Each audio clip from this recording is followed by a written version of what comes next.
Angela has already made her tagliatelle and is now going to finish it off with a delicious sauce.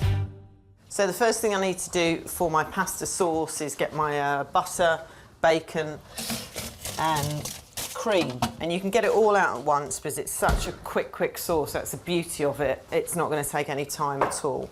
So make sure you've got rolling water, nicely seasoned. This is the perfect pan for pasta because it has these lovely perforated like sieve inside it which fits inside.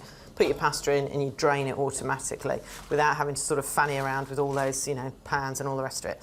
So first thing we're going to do is heat our pan here, a little bit of oil. Not too much because remember we're using bacon, there's a natural fat to it. And we've got some fantastic sort of streaky bacon here and we're just going to sort of cut it into strips like so. And then we're going to allow that to saute very, very lightly because it's so thin. You don't want to be, you know, cooking it too much, you know.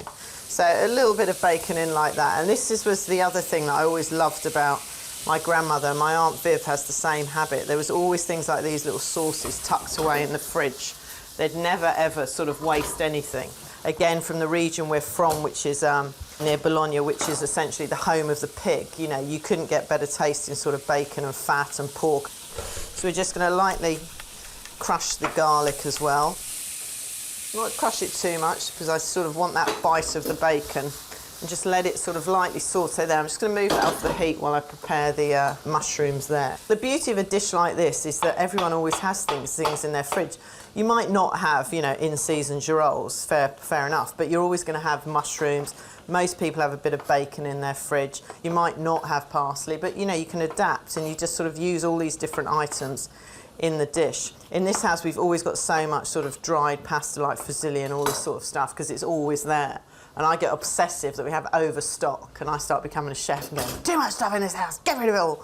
And then, you know, start making bowls of pasta. We had a party recently and I was so happy because everyone was hungry and I was just getting rid of all this pasta. Right, I'm just going to put that on a bigger ring just to get a little bit of forced heat.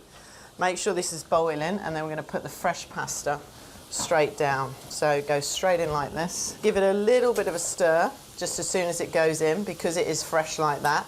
So we've just put it on a bit of a stronger heat just to get it sauteing slightly. We're going to add our cream, not too much, just to thicken it slightly.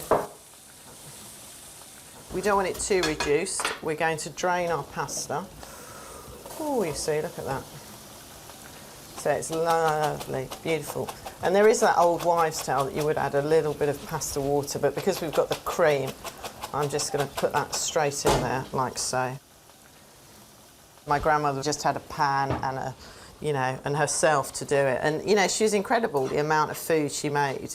Even my brother always remembers, he goes, she even made bacon and eggs look great, you know. And without meaning to, everything's got to be in season and you're getting it from this farm and stuff. They just bought good quality stuff. Touch of pepper, which is just because you need that, okay.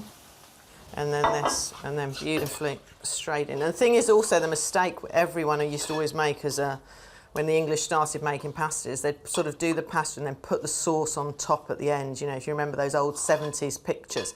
And it was just never heard of, you know, we never did that, we never as a thing. You know, always had to mix together and that was the beauty of it. And just finish with a touch of parmesan. So just at the end, a few pine nuts on top.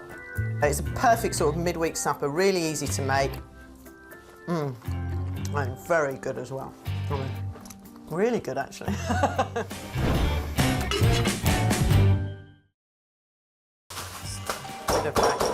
Okay, very lightly like that. And then what we do, this is a much better flavour. Takes a bit longer, does work on the old arms when you have to cook.